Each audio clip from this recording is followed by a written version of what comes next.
What is going on, Notre Dame fans? Mike Singer and Tim Hyde here from Blue and Gold with a video to discuss kind of the status of Notre Dame football coming off of a big 45-32 win on the road against North Carolina and a bye week. So, yeah, definitely maybe a boring week for Irish fans because there's no game, but an important week for this Fighting Irish football program. But Tim, let's go to the North Carolina game. And folks, if you're watching, please hit the thumbs up, subscribe to our YouTube channel for more content. And of course, go to blueandgold.com for your home for Notre Dame athletics coverage. But yeah, Tim, I know you've been able to rewatch the game. Run through your three, maybe key takeaways, putting the emotion aside and Sure. rewatching that game.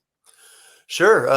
Real quick, my first three things, kind of looking at the last couple weeks as this team has started to gel and come alive since the Marshall loss. I guess we won't talk about that. Hopefully no more. But the biggie is without a doubt, number one is the offensive line play. It is noticeable. It's been talked about since that first quarter against Cal. The last 7 quarters, they've been outstanding. And, a key stat I always look at is the rush efficiency.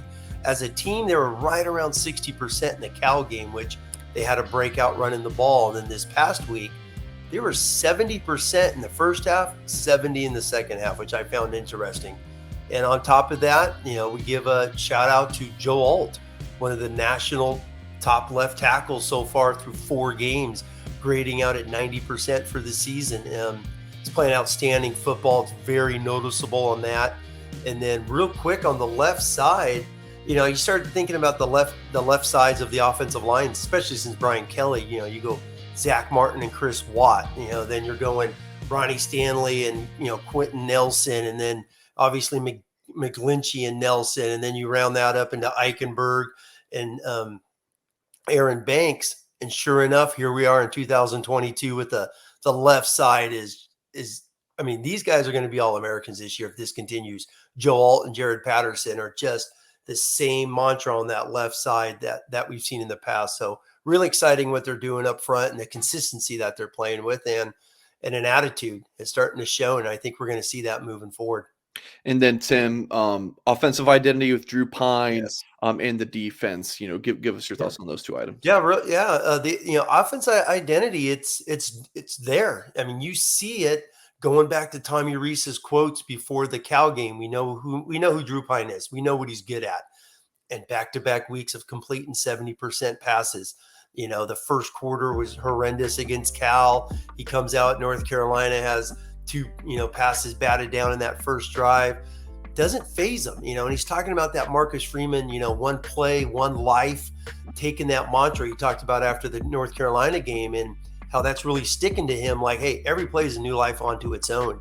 And Drew Pine has taken a couple bad things early on, and obviously has just had outstanding football games 2 weeks in a row, completing over 70%. And when I say identity, it starts with that O-line, but more importantly with Drew Pine now, you've got to respect the quick game because he's really good at reading defenses, getting the ball out, and finding those weaknesses, which Tommy Rees has done the last 2 weeks. So that identity of running the ball, play action, and most importantly, the number one key to this football team is I told you today, where's Waldo?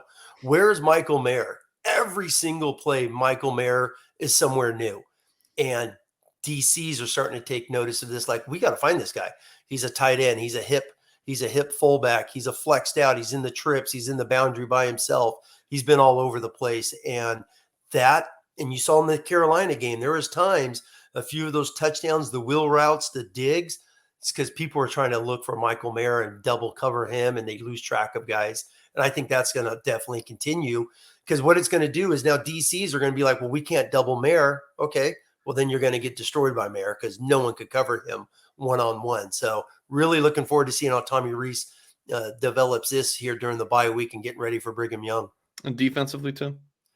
Defensively, it's crazy because they've held the points down, right? At times, obviously, outside of the Carolina at the end, they played really good when you look at Ohio State, Marshall, the 19, Cal, the 17.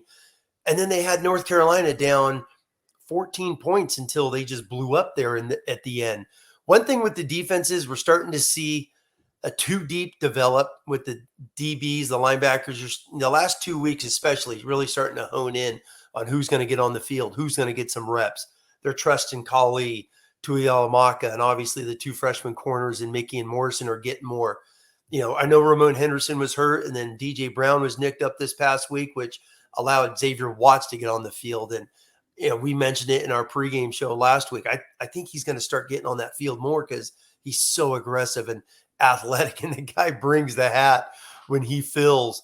And on top of that, you're seeing some more of their nickel front. They're moving Riley Mills inside more the last 2 weeks, and he's caused more havoc playing interior than he had on the edge in the first couple games, which is noticeable. And Notre Dame they're going to play nickel. You're going to see Tariq Bracy out there a ton, meaning you're going to have that hybrid of those two linebackers in the middle with 5 DBs. And I think they're going to continue that because, until maybe Stanford when they play when they see a true tight end, but they haven't seen. But real quick, the defense, something about they have to finish. And this is Marcus Freeman's talked about. I think when you look at the 4 games, Ohio State goes 90-plus yards to seal it. Marshall goes 90-plus yards to win it. Heck, Cal's almost an inch away from going 90-plus yards to tie the game. And then obviously they did not finish against North Carolina, giving up 3 touchdowns in the fourth quarter there. So a little frustrating. Curious to see what the defense shakes up because I think they've played really outstanding football until moments in the fourth quarter. So it's a team that rotates. It's a team that does play a lot.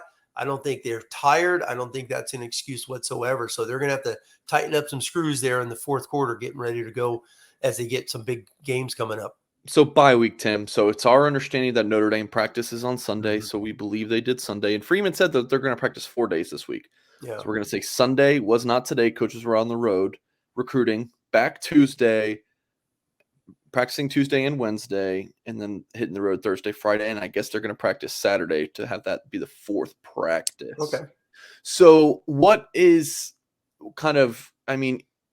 as a coach yourself, Tim, like what's important for the bye week? What does Notre Dame need to get accomplished this week?